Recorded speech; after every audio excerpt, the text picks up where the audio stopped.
Anul trecut eram prezentă la un mare festival de film, unde era invitat Geoffrey Rush și mergând către el să-l cunosc, primul lucru pe care i l-am spus a fost: mă bucur foarte mult să vă cunosc, dar să știți că imaginea pe care o am despre dumneavoastră este în rolul pe care l-ați jucat în Regele Moare, pe care l-am văzut la New York acum un număr de ani. Jucați împreună cu Susan Sarandon. Și el a fost atât de tulburat și de impresionat de faptul că am vorbit despre Ionescu, încât a spus: vai, Eugen Ionescu, dar cum ați văzut? Pentru mine rolul acela a fost un rol fundamental, a fost un rol care m-a transformat, era și una dintre rarele ocazii când reveneam la teatru și pentru mine, de fapt, a fost un rol existențial. Asta mi-a explicat.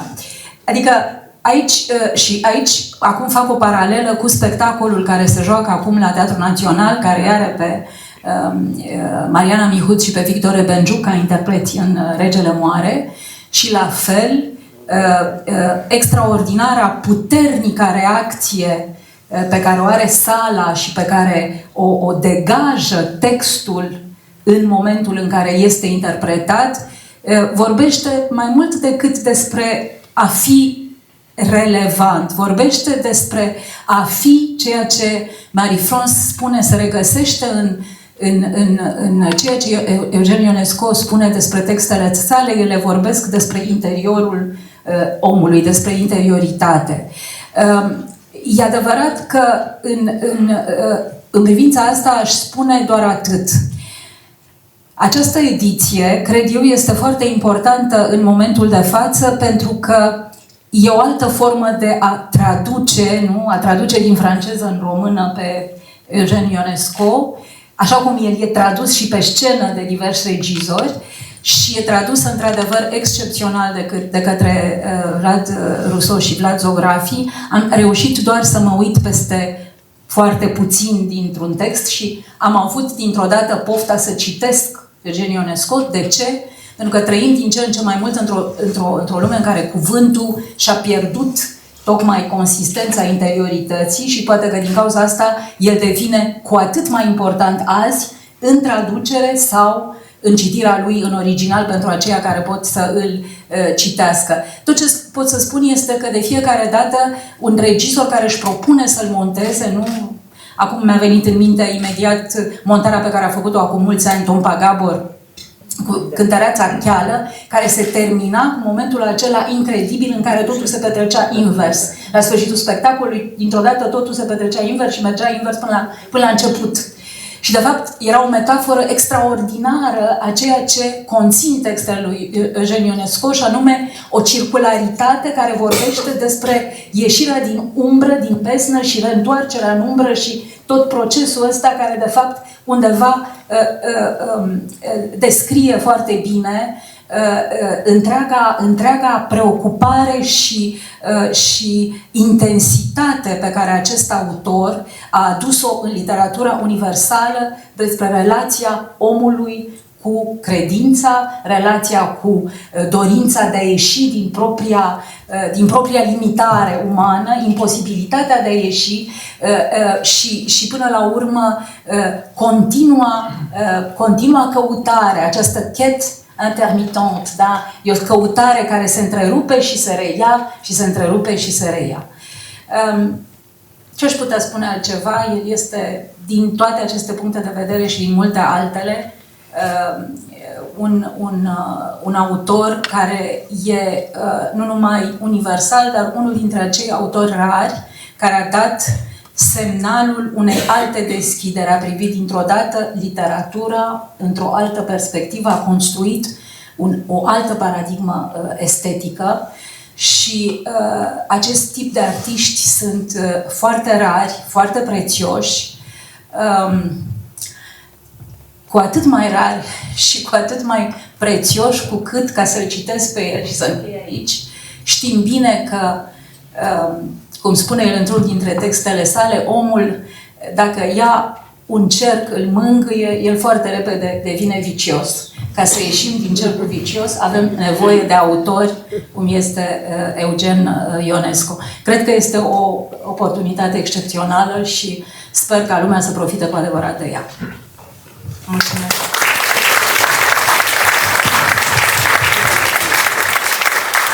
Mulțumesc tare mult, într-adevăr, și eu am simțit asta în momentul în care am recitit aceste piese la începutul anului. Simțeam că mi-a oferit foarte mult și că în același timp mi-a luat ceva, pentru că nu cred să mai întâlnesc prea curând un autor de care să nu mă pot desprinde. După ce am citit prima piesă, voiam să văd următoarea piesă și următoarea piesă și să mă întorc iarăși la prima și a fost o experiență absolut minunată. Vorbeați despre relația dintre om și creație, dintre om și cuvânt, dar la Ionescu foarte mult este și relația dintre om și om. Ați amintit de Regele Moare și avem doi actori minunați. În Regele Moare vorbește despre marea întâlnire finală, despre neliniște, despre angoasă. E cumva o metaforă alegorică a trecerii, a acceptării sfârșitului sau a sfârșiturilor. Și aș vrea să vă întreb cum a fost întâlnirea sau reîntâlnirea cu acest text. Cât e absurd, cât e umanitate. Domnul Rebenciuc, doamna Mihuț, cum a fost întâlnirea sau reîntâlnirea cu Regele Moare când ați jucat spectacolul? Călduroasă. Călduroasă. Pentru mine a fost o premieră faptul că mă întâlneam pentru prima oară cu dramaturgia lui Eugen Ionescu. A tradus cineva. Nu, da, e cineva care traduce acum ca să știu dacă vorbesc. Nu-mi place să aude. Eu ce o să spună nu-i trebuie tradus ce spune.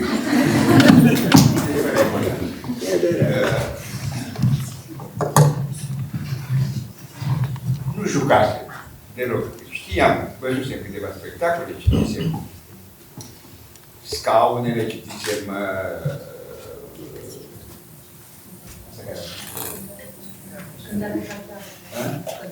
Cântărea Țacheală, văzusem mai multe spectacole, mai multe variante de spectacole.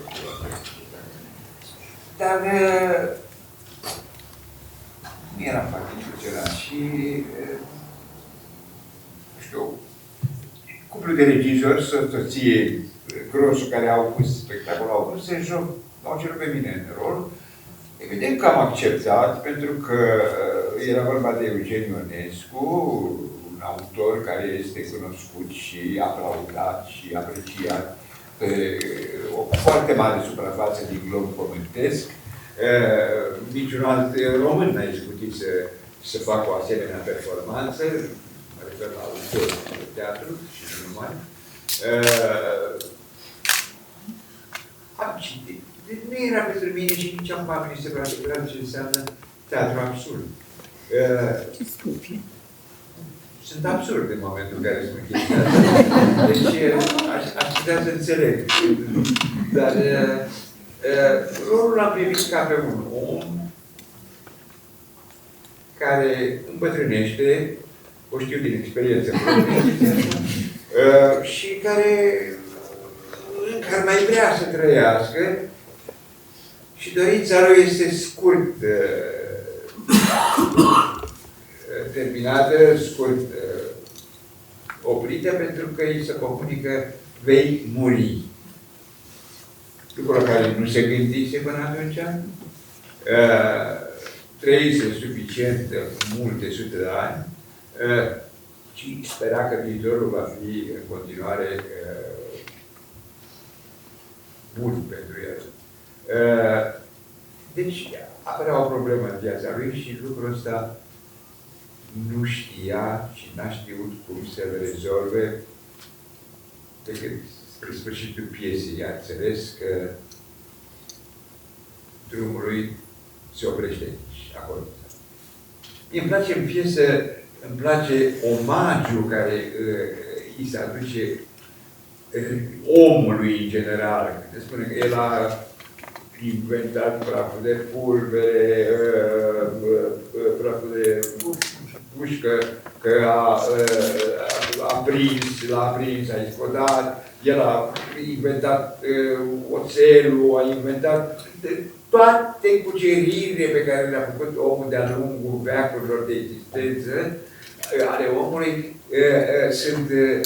îi se aduc acestora, un tribut îi se aduce omului, pentru că omul a făcut toate astea. Pentru mine, regele a fost un om și s-a jucat ca domnul și eu.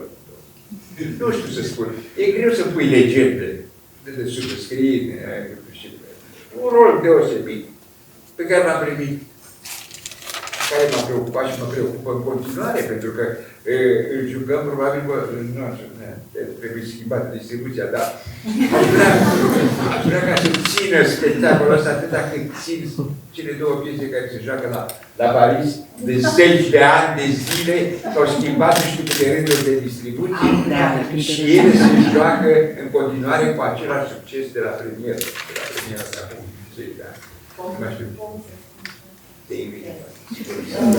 Spectacolul ăsta a fost, l-am jucat și în timpul pandemiei. Am avut câteva spectacole și vreau să vă spun că în afară de aceste super care m-am întâlnit la vârsta asta, și bine că m-am întâlnit acum, nu l-aș fi înțeles atât de bine și de profund ca acum. Dar a fost ca un cadou imens, așa cum este și faptul că am cunoscut-o pe Maitran. Este un cadou pe care mi l-a făcut nouă Lucea Biblie, pe care noi l-am iubit foarte tare, l-am admirat și pe care îl iubim în continuare și l admirăm și ne gândim la el, cam cum ar fi văzut el spectacolul ăsta și văzut că uneori ar fi plăcut alteori. Dar a fost pentru mine personal, acest spectacol a fost acest text a fost un mare cadou. Pentru că nu știu ce s-a întâmplat în mintea și în sufletul meu. Eu am fost atât de fericită că în timpul acela de absolut de disperare în care treceau o planetă, noi aveam acest cadou imens de a juca un text absolut minunat pe care nu l-am cunoscut în tinerețe și n-am avut parte de calitate și de... Un asemenea rol este la sfârșit de viață pentru o actriță, un cadou minunat și mulțumesc lui Dumnezeu, sorii mele, că am cunoscut și autorul și pe fiica autorului și că am putut juca acel text, acest text pe care sper să mai jucăm cei câteva ori. Sper să vom strădui să jucăm în continuare cu același grad. Haideți să jucăm.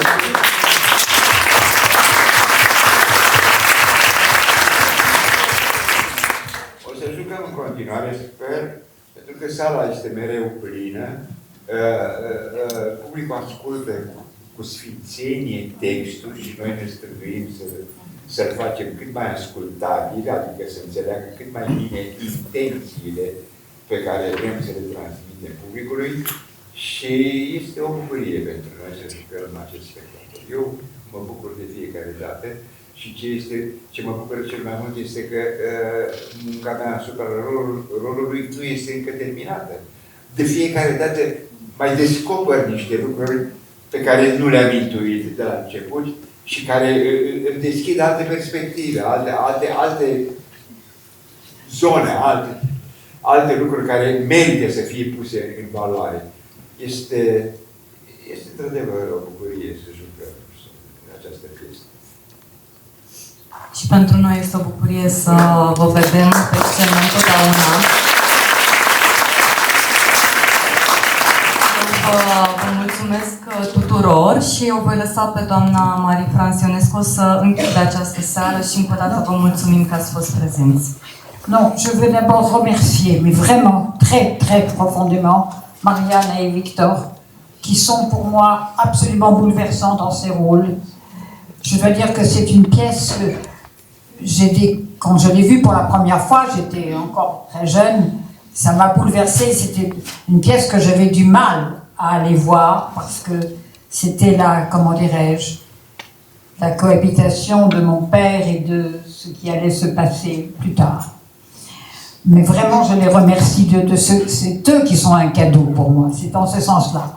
Maintenant, pour ce qui est de cette pièce, de l'origine de cette pièce, bien sûr, il y a le monde intérieur de l'UNESCO, mais il y a aussi un livre qui l'a beaucoup bouleversé, qui est le livre des morts tibétains.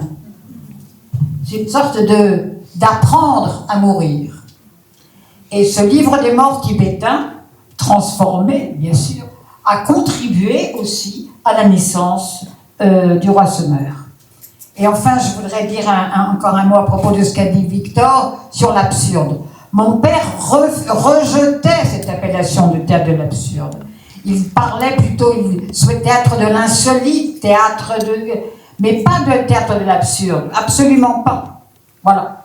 Je suis tout à fait d'accord avec vous. Voilà. Et merci encore à vous deux.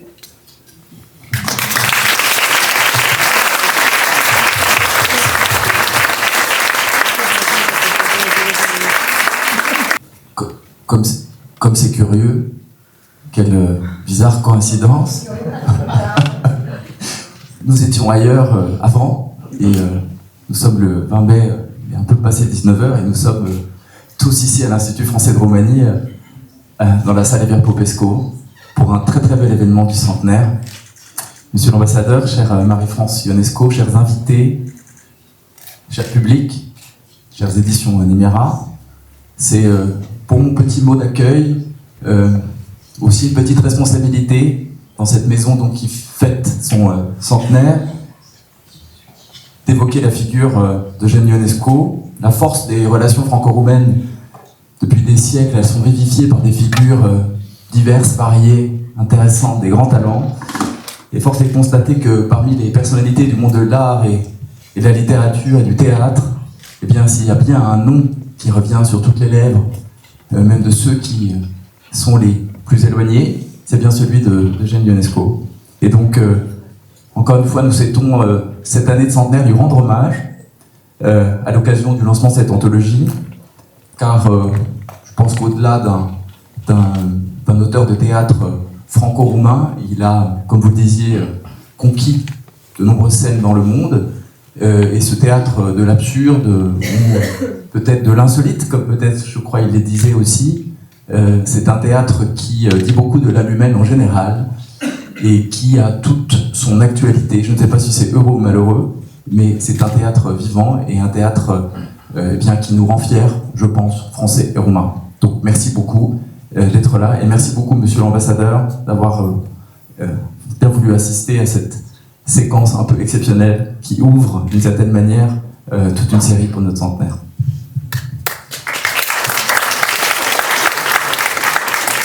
Merci Julien. Je crois que c'est la première fois que je parle d'un géant devant la fille de ce géant. Et c'est presque du Ionesco en fait. Alors, je vais être très rapide. J'aimerais simplement dire que nous célébrons donc ce soir un géant du théâtre, quelqu'un qui a su mêler la tragédie, l'absurde, et qui a révolutionné le théâtre.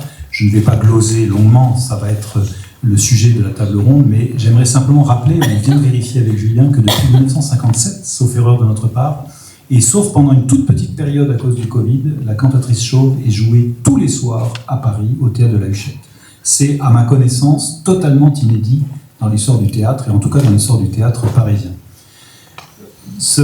Julien l'a un peu dit, mais je le répète, Ionesco représente remarquablement la richesse, il incarne la richesse des échanges culturels entre nos deux pays. Il est né en Roumanie, il a choisi comme terre d'adoption la France, il constitue donc, l'image est facile, mais un pont entre les deux pays, et notre travail à nous, c'est précisément de sublimer ces ponts, de les faire vivre, de les illustrer. J'aimerais vous remercier donc, Madame, d'être présente ici. Vous défendez, vous illustrez, vous incarnez peut-être aujourd'hui l'œuvre de votre père, et c'est magnifique. Donc merci de votre présence. Merci aussi évidemment aux éditions Nemira qui vont mettre à la disposition du public cette œuvre magnifique dans une très belle collection. Et c'est ce que nous célébrons aujourd'hui ce soir. De manière générale, vous illustrez et vous mettez à disposition du public des œuvres littéraires de grande valeur. Et c'est ce qui nous rassemble ce soir, la culture, l'amour du théâtre. Je crois que je vais m'arrêter là, en vous remerciant tous de votre présence et en souhaitant vivre un grand moment Ionesco tous ensemble. Merci.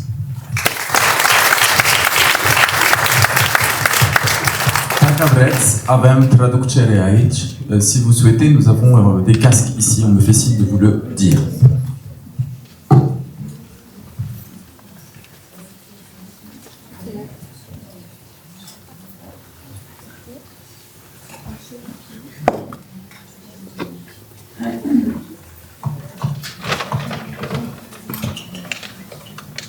Mulțumesc foarte mult, je vous remercie beaucoup. I-aș da acum cuvântul doamnei Marie-France Ionescu, care are câteva cuvinte, cred că foarte emoționante de spus. Merci. Bon, d'abord, merci d'avoir provoqué cette rencontre, qui j'espère sera fructueuse et agréable. Merci, Monsieur l'Ambassadeur, d'être venu, d'avoir pris le temps de venir, Monsieur le directeur d'Institut, très cher. Nous sommes complices depuis des années, alors. Et puis, bien sûr, Marianne et Victor, qui sont des rois et des reines, vraiment, et pas seulement sur scène, dans la vie aussi. Alors, je vais vous parler, j'espère ne pas vous ennuyer trop. Ça durera environ un quart d'heure, 20 minutes. Un petit texte qui s'intitule « Quelques étapes dans la vie d'Eugène Ionesco ». Mais avant de passer à ces quelques étapes dans la vie d'Eugène Ionesco, je voudrais vous lire une sorte de petit préambule qui est essentiellement constitué de citations d'Eugène Ionesco pour nous retrouver dès le début dans son univers, ou en tout cas dans l'univers qu'il a souhaité exprimer. Alors, je vais commencer en effet par une citation d'Eugène Ionesco. Je cite: « Revenir à l'insoutenable, pousser tout au paroxysme, là où sont les sources du tragique, éviter la psychologie, ou plutôt lui donner une dimension métaphysique. » Fin de citation. C'est un extrait de Expérience du théâtre, qui est un texte qu'il avait publié dans la NRF en 1958. Je continue les citations de Eugène Ionesco. Je cite: « J'ai intitulé mes comédies anti-pièces, drames comiques, et mes drames pseudo-drames ou farces tragiques, car, me semble-t-il, le comique est tragique et la tragédie de l'homme dérisoire. J'ai tenté, dans les chaises, le tragique dans le comique, ou si l'on veut, d'opposer le comique au tragique. Mais ces deux éléments ne se fondent pas l'un dans l'autre. Ils coexistent, se repoussent l'un l'autre en permanence, se mettent en relief l'un par l'autre, se nient mutuellement, pouvant constituer ainsi, grâce à cette opposition, un équilibre dynamique, une tension. » Fin de citation. Alors, outre qu'elles définissent tout particulièrement le propos des chaises, ces quelques lignes pourraient constituer une sorte de synthèse, une sorte de résumé de l'essence même de ce qui, pour Eugène Ionesco, constitue la spécificité du théâtre. En tout cas, de ce vers quoi il tend, ce à quoi il aspire dans ses œuvres théâtrales. Dans tous ses écrits sur le théâtre, Eugène Ionesco assume et revendique la primauté du monde intérieur comme matière théâtrale par excellence. Je cite: Le théâtre est pour moi la projection sur scène du monde du dedans. C'est dans mes rêves, dans mes angoisses, dans mes désirs obscurs, dans mes contradictions intérieures, que pour ma part, je me réserve le droit de prendre cette matière théâtrale. Je fais une petite citation, il a écrit ça en plein brechtianisme, où cela paraissait très choquant et très réactionnaire. Fin de mon commentaire. Et pour Eugène Ionesco, c'est en plongeant au plus profond de son être qu'il est, je cite, « en même temps tous les autres », dans la mesure où ses rêves, ses aspirations, ses angoisses, ses obsessions, etc., je cite, constituent le domaine de toute l'humanité. Bon, cette citation est tirée de l'Impromptu de l'Alma, une pièce qu'il a écrite dans la grande tradition créée par Molière, Giraudoux, etc., de l'Impromptu. C'était une pièce dans laquelle il répondait aussi bien à Jean-Jacques Gaultier du Figaro qu'aux Brechtiens, voilà, dans l'Impromptu de l'Alma. Alors, j'en arrive à ce dont je vous parlais, quelques étapes dans la vie d'Eugène Ionesco. Et alors, pour rendre hommage à son prénom qu'il détestait, Eugène, toutes les étapes ont pour titre un mot qui commence par un E. Alors je commence, première étape, enfance. 26 novembre 1909, naissance d'Eugène Ionesco dans une petite ville roumaine, à Slatina, où son père est pour quelques mois substitut du préfet. Il n'a aucun souvenir d'enfance en Roumanie, car début 1911, ses parents s'installent à Paris, où se trouve déjà d'ailleurs sa famille maternelle. 1911-1917, enfance à Paris, dans le 15e arrondissement. Je cite, « J'ai 8 ans, c'est le soir. Ma mère me tient par la main, c'est la rue Blomet après le bombardement. J'ai peur. La main de ma mère tremble dans ma main. » Fin de citation avec une devoir. Il a passé donc, comme enfant, comme petit enfant, la guerre de 14 à Paris, rue Blomet. 1916, le père rentre à Bucarest où il se remarie, abandonnant sa femme qui le croit mort, le petit Eugène et sa sœur. 1917-1921, Eugène et sa sœur vivent à la Chapelle-Antnaise, petit village en Mayenne. Ce sera son paradis. Je cite, « Le village était un cosmos, à la fois le nid et l'espace, la solitude nécessaire et la communauté. Ce n'était pas un monde limité, c'était un monde complet. » Citation de Entre la vie et le rêve. Deuxième étape, après enfance, émerveillement. Citation, « À la Chapelle-Antnaise, le temps n'existait pas. Je vivais dans le présent, vivre était grâce, joie de vivre. Là, il y avait vraiment mariage du ciel et de la terre. » Toujours dans ce texte, Entre la vie et le rêve. C'est là aussi qu'il découvrira la littérature. Après les contes de fées, la vie de Condé, de Turenne, il découvre Flaubert. Je cite, « C'est en lisant Un cœur simple que j'ai eu tout d'un coup la révélation de ce qu'était la beauté littéraire, la qualité littéraire, le style. Une sorte de luminosité, de lumière dans les mots. » Étape suivante, exil. 1922, départ pour Bucarest. Le petit Eugène et sa sœur sont ramenés à leur père, qui se passait bien d'eux. Désespoir. Citation.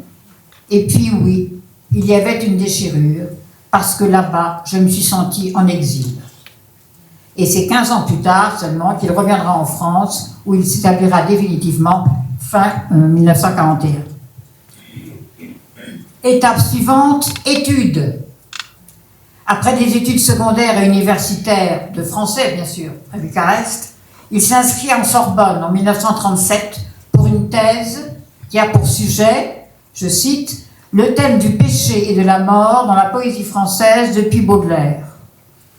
De nombreuses fiches de lecture ont été retrouvées, elles se trouvent à la BM dans le fonds Ionesco, mais la thèse ne fut jamais achevée, comme beaucoup de thèses. Elle a été remplacée par des pièces. Voilà. Étape suivante, expérience mystique, extase. À l'âge de 19 ans, expérience majeure, définitive, je cite, d'une lumière plus lumineuse que la lumière. Ce matin de juin, au bord de la mer, ça s'est tiré du Roi Semeur, parce qu'il en... Cette expérience, il l'évoque dans tous ses textes et il la met en scène dans Victime du devoir. Victime du devoir qui est sans doute sa pièce la plus directement autobiographique. Je cite un passage de Victime du devoir. « La lumière me pénètre, je suis étonné d'être, étonné d'être, étonné d'être. Je suis lumière, je vole. » Fin de citation. À la suite de cette expérience, il veut être moine, mais il renonce en gardant à jamais le désir de retrouver cette lumière. Je cite, « C'est pour retrouver cette beauté intacte dans la boue que je fais de la littérature. C'est la lumière que je cherche et qu'il m'arrive de sembler retrouver de temps à autre, toujours à la recherche de cette lumière, certaine par-delà les ténèbres. » Étape suivante, épousailles. 12 juillet 1936, il épouse Rodica Burileanu. Le couple sera séparé que lorsque Eugène Ionesco quittera ce monde le 28 mars 1994. 58 ans de mariage. Dans tous ces textes non théâtraux, journal en miettes, présent, passé, passé, présent, entretien avec le bonne foi, antidote, la quête intermittente, etc., dans tous ces textes, il évoque son épouse.